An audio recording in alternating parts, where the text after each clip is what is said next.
Good evening. Good evening, everybody.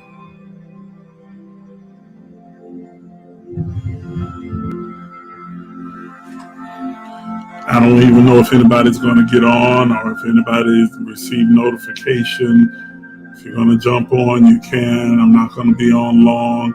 I just felt the urgency to come on and to share something with you very quickly, to give some insight and understanding. Something I mentioned on last night, and I didn't go into any further detail, but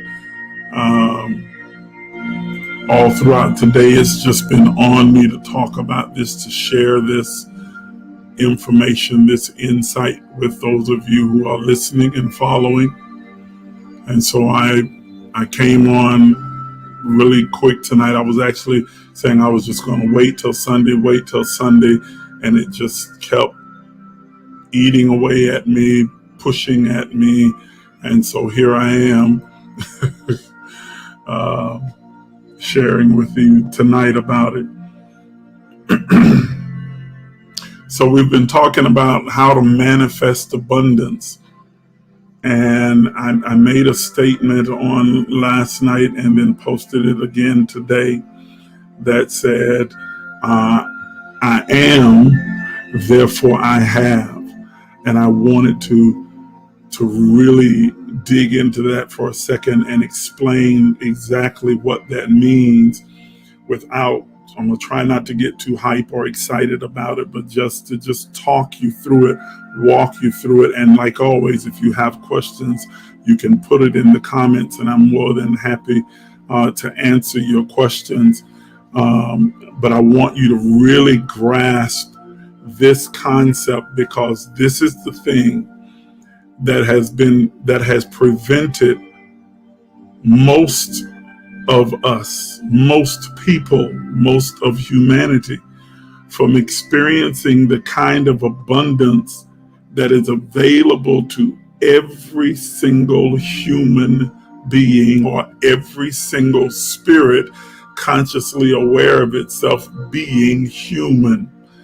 That every person in humanity has this ability, capacity available to them to be able to experience next level abundance, limitless, infinite abundance, limitless, infinite abundance. I'll remind you of the text where Jesus the Christ says, I am come. I am, the I am is present. The I am is present. God with us. The I am is present, that you might, not that you will, but that you might have life, and that you might have it more abundantly. Not that you will have extraordinary, overflowing, excessive life and abundance, but that you might, in other words, that you will have the opportunity to experience abundance in this life should you choose to. Ladies and gentlemen, abundance is a choice. You have the opportunity, the capacity, the ability to experience limitless, infinite, extraordinary abundance in this life should you choose to. And let me go ahead and just dispel and barbecue all of the sacred cows right now. It doesn't come from a prophet prophesying. It won't come from an apostle laying hands on you. It doesn't come from your tithing or seed offering. That's right, I said it. It will not come from tithing or seed offering. It doesn't come from an oil bath. It doesn't come from a blessed handkerchief. It doesn't come from a blessed any other kind of object or article that's handed to you for you to use in order to manipulate the forces and create abundance for yourself. No, ladies and gentlemen, abundance is an innate part of you. Please understand that your spirit, the spirit that you are, the spirit of God that is within you, is the source of your supply. The spirit of God within you is the source of your supply. That is to say, that abundance, the spirit of God that is within you, is the mindset, the thought pattern, the perception, the outlook, the operation of the spirit that is within you. It is always curating and creating opportunities for you to have an outpicturing experience of abundance. That is an innate part of you. Prosperity is not something you have to seek. Prosperity is the inevitable outcome of your recognizing your oneness with God, and that innate and endless and infinite abundance that is at the very essence and core of God. Please understand this. There is no lack in God. God has no need, no want, or any lack. God has no need. There is nothing that God needs. There is nothing that God is wanting. And there is nothing that God is lacking. The earth is the Lord's, the fullness thereof, the world, and they that dwell therein. Everything belongs to God because everything emanates from God. Everything has its genesis with God. There is nothing that exists that did not have its origination with God. Everything is God created. Everything flows out of God into three-dimensional form. Are you understanding what I'm saying? Therefore, everything belongs to God. That text, the earth is the Lord, it ends by saying the world and they that dwell therein. In other words, everything that is created within the world, within the created cosmos, the created world or the universe belongs to God, and every person, the world, and they that dwell therein. That's humanity. Every part of humanity belongs to God because every part of humanity has its genesis with God. Every part of humanity is a divine expression of God, a unique divine image, a reflection and expression of the divine source of all things, which is God. Now, stay with me. The scripture says that we are all of humanity, those of us who are in the world and they that dwell therein, belonging to God. We are God's offspring. To be God's offspring means that I am made of the same substance, spiritual DNA as God. God is a spirit, so I am a spirit. God is not only a spirit that is infinite and endless and timeless, but God and eternal, but God is a divine spirit. That is, that God is omnipotent, omniscient, omnipresent, and omniactive, which means then that you and I, as the offspring of God, therefore possessing the same nature as God, are also a divine spirit. We are in possession of divinity. Omnipotent, omniscient, omnipresent, and omniactive, that we are of the same nature as God. So God is not detached from us. God lives in us, through us, and as us. When I say we are divinity in jeans and a t-shirt, that we are the divine expression and experience of God in the earth, it is an inference to the idea that God experiences itself as being human through each of us individually. God is not separated, some man that sits high and looks low, but God is an ever-present spirit, present where? Resident with inside of each of us, experiencing and expressing itself uniquely in the form of each and every one of us, all of us being a divine, unique expression of the one living God.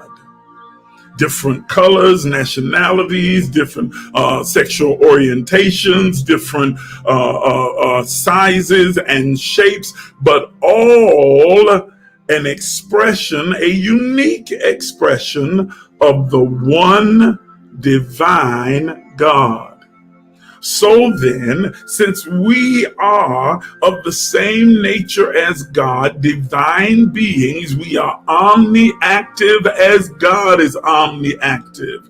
Omniactive meaning that God is always in motion. The Spirit of God is always curating and creating, which means that the Spirit is curating and creating in us. And everything that emanates from God comes through us. Let me say that again. Everything that emanates from God comes through the vehicle of his divine expressions, that is mankind. Okay? Everybody following me so far? Okay, that's us. So then, it is the illusion of separation, the idea that we are somehow detached from God, that has put us in a position where we are experiencing something that is not a part of the nature of God. We, because we are creative beings as well, omniactive, the thoughts, the ideas, and the concepts that we hold within our mind are the essence of creation. They are the energy, the power, the force of creation. So if we hold a thought in our conscious awareness that is antithetical to the nature of our divinity, it drowns out, suppresses that divinity, and begins to now inform our perception and perspective, therefore shaping our words that we speak, and also dictating our actions that correspond to our words and our thinking. That is the process of creation, the thought, word, deed process. Those of you who've been listening to me, you know this already, but stay with me because I'm taking you somewhere. I am walking you through it so that you can get a full, clear understanding and an aha moment. That is that thought, word, deed process, which is the process by which we create and manifest in the earth. That's how we create. It begins with the thought. Well, if your most dominant thought, your superior thought, or that which you hold to be true, is, even if it is based upon a lie or an illusion, if I believe it to be true, because I am divinity in genes, I will manifest the effect of the illusion because I have accepted it as true. Ladies and gentlemen, we have established that there is no lack, wanting, or need, no scarcity in God. So where did it come from? It came from the carnal mind of mankind, because we have been taught scarcity, lack, and want, and need, but we have been taught it from the perspective of separation. We have been taught that we are separated from God, detached from God, and that we now have to supplicate and beg and plead with a benevolent God to do for us, and that God may do it or may not do it, dependent upon a certain behavior, thought, or action, or if it doesn't feel like doing it at the moment, may not come when you want it, but will come right on time, and all of those things. And so we are taught from a religious perspective that we are always in want, in need, we are lacking something because we are separated from God. But ladies and gentlemen, there is no separation between you and God. God lives in you, through you, and as you. And if God is living in you, if God resides within your being, God does not live in you and leave all the other parts of itself outside of you. All of God is in you, because all that is in God is in every part of God. There is no part of God that is void of any other part of God. So if God is in you, then every part of God is in you as well, which means that the idea of abundance, prosperity, increase, all of those things are a part of your very nature. The only thing keeping them from manifesting in your life is your disbelief in their existence in you and as you, and your insistence upon believing that you have need and want and lack and scarcity. And so as a man thinketh, you got it, yes, so is he. I think, therefore I am. I am, therefore I have. I think, and I am transformed into that which I think. And I am, and I am now manifesting or experiencing what I have decided that I am. So when you say, I want this, you are saying, I don't have it, I am lacking it, I have a deficiency, and you are declaring that into the universe, releasing that energy into the atmosphere, which has no choice at this point but to return or reflect back to you what you have declared. So you keep declaring, I need and I want and I lack, and the universe keeps reflecting back to you need, want, and lack. And so your lived experience is need, want, and lack. A separation theology or way of thinking about God. I just posted this not long ago, so I wanted to explain it. A separation theology produces a separation cosmology, which produces a separation psychology, which then produces a separation pathology. Did you get that? Wait a minute, hold on. I think I wrote it in here, so let me put it on the screen. That way you can write it down. You can write it down. Did I write it? I did not. I thought I did. My goodness. Okay. Well, I'll say it very slowly. Well, I posted it, so you can go to the post. A separation theology, that is, if you have a theological or a religious idea that you are somehow detached from God, that produces a separation cosmology.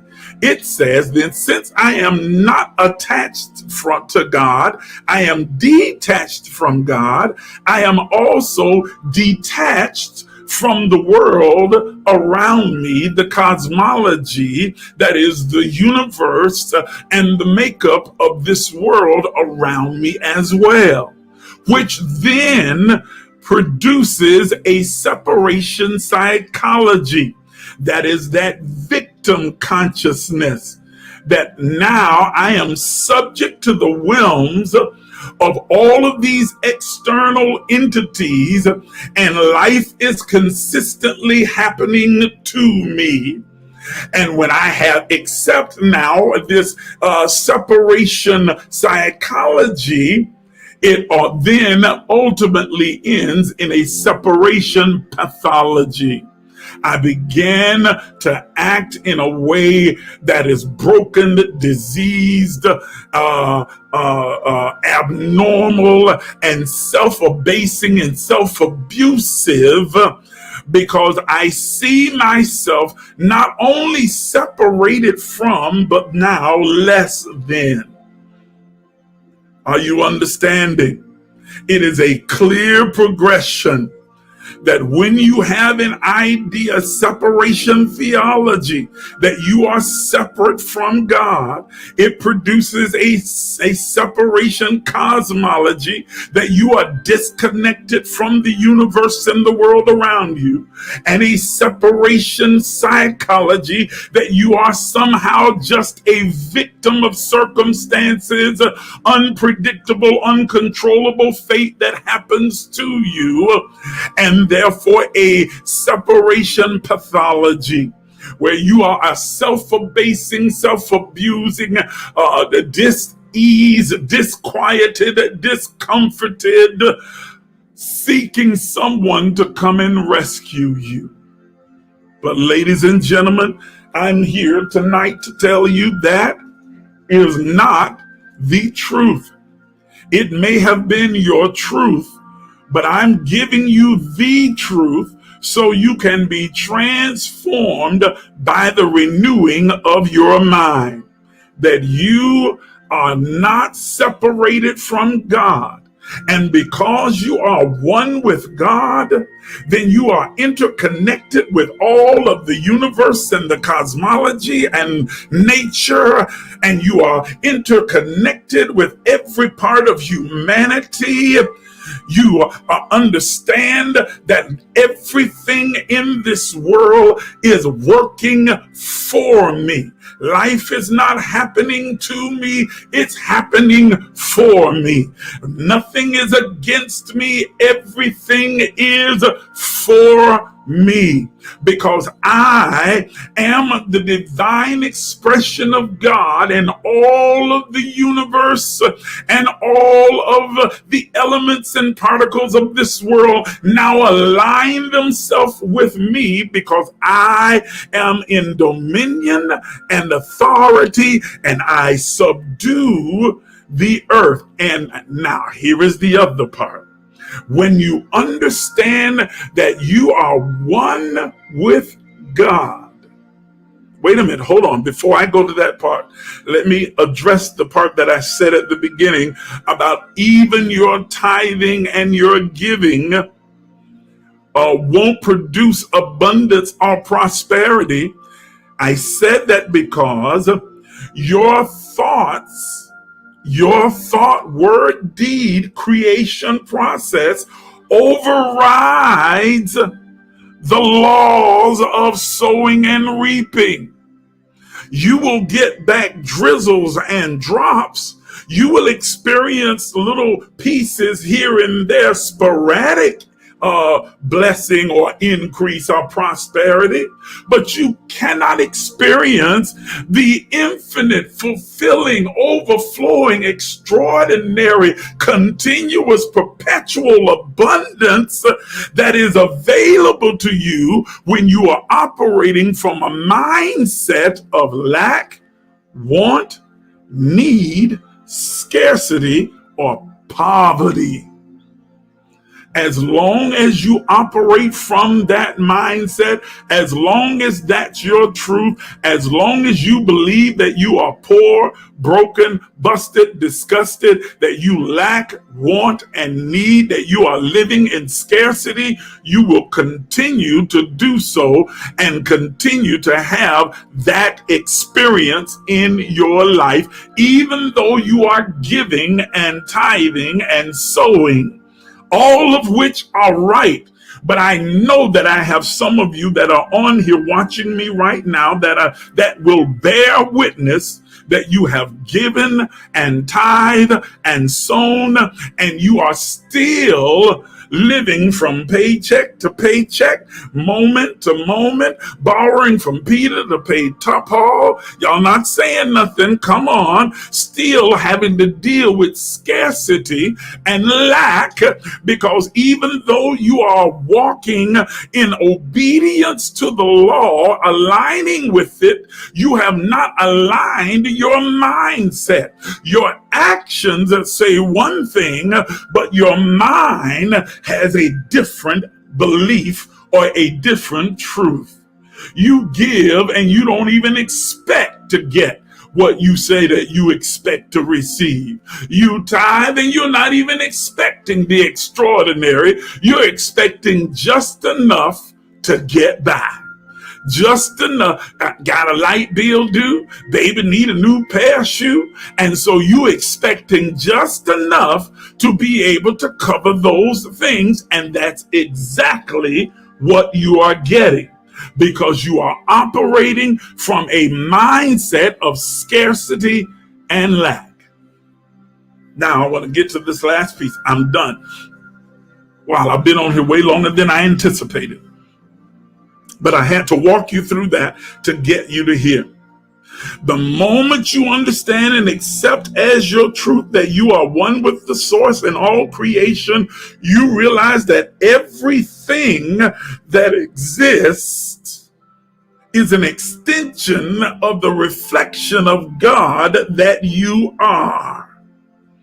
You are the creative energy or source of all that is, because you are one with God, and everything that is has its genesis with the God of creation, the source of all things that is within you. And the Spirit of God within you, as you, through you, is the source of all supply. Money is not my supply. It's not my source. It is a resource. Job is not my source. It is a resource. houses, cars, land, not my source. They are a resource generated from the source that is within me. Hold on. Wait a minute.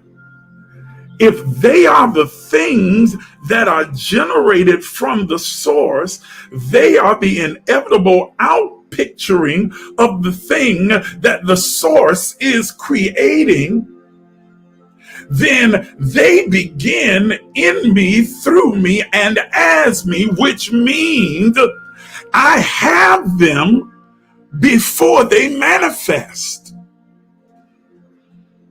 I am already in possession of them because they are an outpicturing or a reflection of the thing that I have created within me. I think it, I am it, I am it, then I have it. Whew. Are y'all hearing what I'm saying? You see, ladies and gentlemen, all life, all things that exist are energy.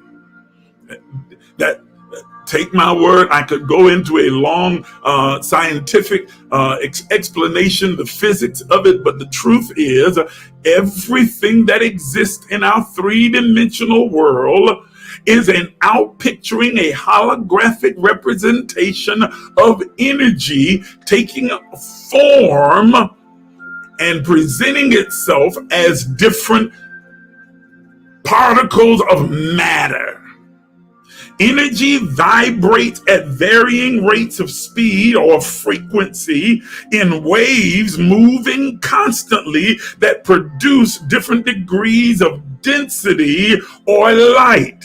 That produces a different effect in the physical world, a different physical object or manifestation takes place, a matter is formed, and while every object appears different, they each are the product of one energy. And that one energy or that one source is God. The God that is in us, through us, and as us. So, because it is our divine nature. We have the nature of God. We are omniactive. We are in every moment curating and creating the next moment that we will live in. We are creating the reality that we experience. When you understand that place of oneness, then you understand that the energy vibrating at a certain frequency, now compressed in density of light and matter, bringing about manifestation or a physical presentation of the energy that began within me, is a reflection of something that started within me, my logos, within my conscious mind. It is produced there. So if I envision myself experiencing abundance of money, abundance of joy, abundance of peace, abundance of friend, abundance of opportunities, and it then informs of my words, and I begin to speak the language of abundance. And that then dictates my actions that correspond to my words of abundance. Then now the universe has the responsibility of taking that energy and condensing it into a form of matter that reflects the image that was created within my mind. Are you hearing what I'm saying? So You're not looking to get money. You are only seeking to create money. Because money is an outpicturing of an image that you have created within yourself. It is a form of energy. An energy that has its genesis with the source, and the source is the Spirit of God that is within you. It is the source of your supply. Are you hearing me? I'm not looking to get a house. I don't want a house which says that I'm lacking it. I am needing it. I have a scarcity. I am trying to get to it. No. I have because I am. I am the source or the energy or the genesis for its creation within my conscious mind. And so because I am it, I have it. I have it within my consciousness. And I am just now awaiting for the outpicturing or the three-dimensional manifestation or representation of that which I have created within my mind. Whew.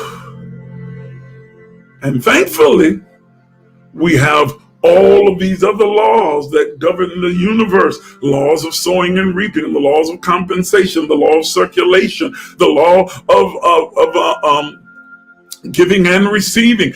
All of those laws are there to aid in the construction of the thing that I have created within my mind. I think, therefore I am.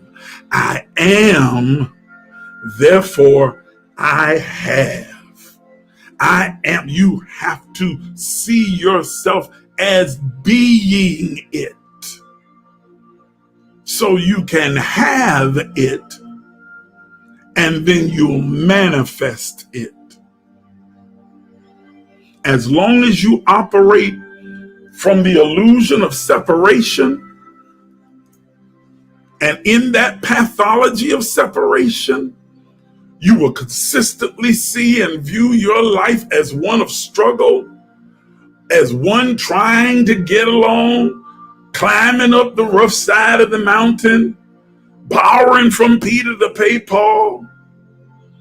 But the moment that you begin to shift your consciousness and see yourself truly as being the head and not the tail, above and not beneath, lender and not borrower, prosperous, abundant, having no need, no lack, no want, no scarcity, that you lack absolutely nothing, then the outpicturing or the three-dimensional representation of that will begin to form all around you, and you will live your days in plenty.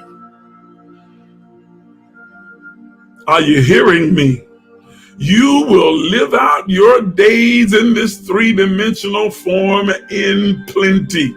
You will live it released and freed from stress and worry and frustration and anxiety about this or that, because you understand that whatever you desire, you simply have to create it. And the moment you create it, you have it. And the moment you have it, it begins to form in a three-dimensional representation so that it shows up in your experience. Are y'all with me? Let me go back over to the comments real quick, and then I'm getting off, because I've been on here way longer than I anticipated, but it took me a minute to walk through it. Does everybody get it? Royal Colbert, good to see you, man. That's my old classmate, my running partner, my buddy. Love that brother. I don't see any questions, so that means everybody understood what I said and you got it down pat.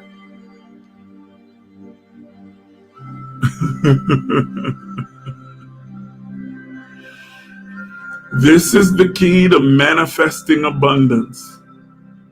That's all there is to it. There are other laws, the laws of sowing and reaping and giving, and the law of compensation and currency. We're going to talk about all of those. Maybe we'll pick that up on Sunday and start talking about all of those different laws that are at work in the universe to help to aid you. They're the tools that have been put in place that govern the kingdom of God that is within us, that aids you in creating and curating what you want. Or what you desire, not what you want. You don't have any wants, what you desire. And we'll get into that on Sunday. But I wanted to give you the basis or the foundation of how you began to create and manifest abundance in your life, so that you can stop being suckered and played. Because somebody say, oh, my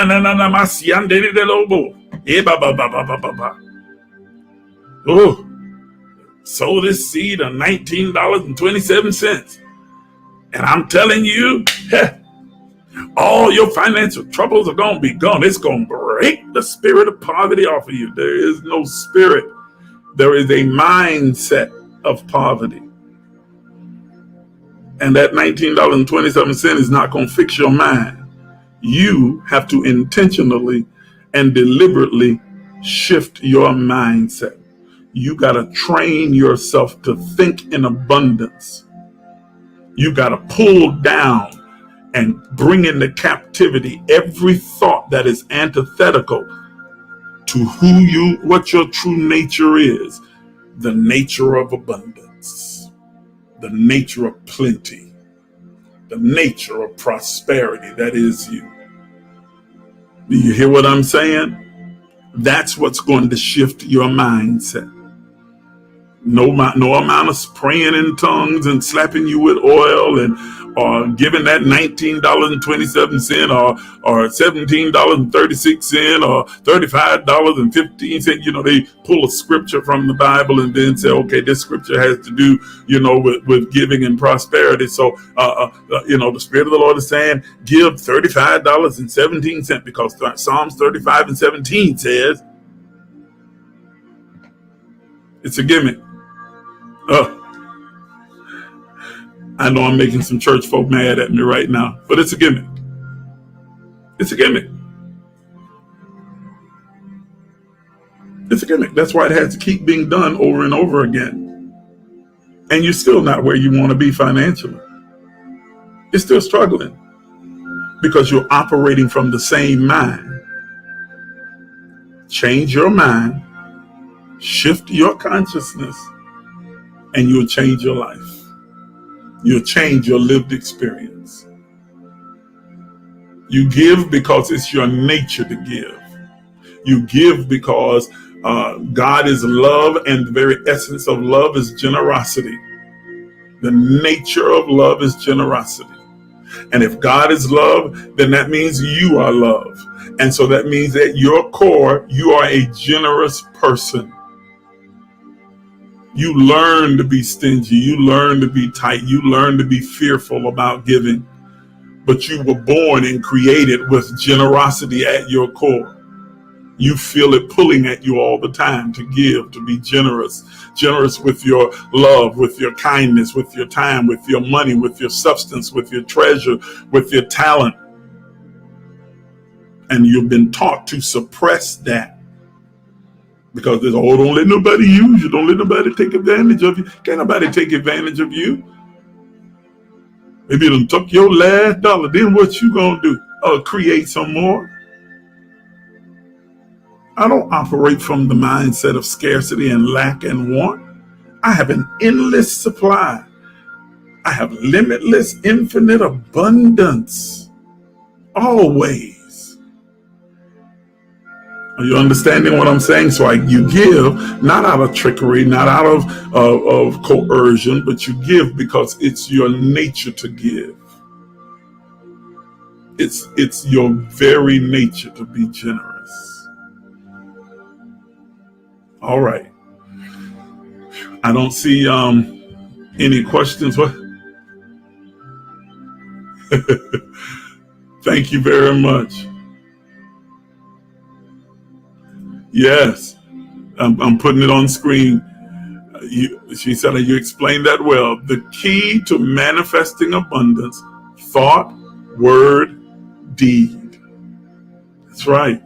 Thought, word, deed is that simple.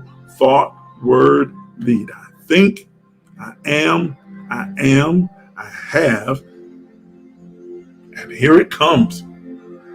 Starts to be reflected back to me. Okay? That's very good. Very good. All right. I was just trying to check the comments to make sure that I didn't leave any questions unanswered or anything along those lines. Now, out of your own generosity, if you want to give, you can sow a seed. I appreciate whatever you give. Everything you give goes toward expanding and building this platform and the Emerge movement. You can use any of those means that you see on the screen to give. Your generosity is appreciated. You can use the Cash App, Zelle application, or PayPal, and whatever you give is greatly appreciated. Some of you can, give $1.50. Others of you can give $100 or $1,000. Whatever it is, give it as you feel led and you feel the urging of the Spirit to do so. All right. I'll be back on Sunday night for Sunday Night Empowerment, and we will expand upon this thought even further. Until then, you have the very best rest, sweet sleep tonight, and a fantastic weekend, and make tomorrow the best day ever. Good night, everybody.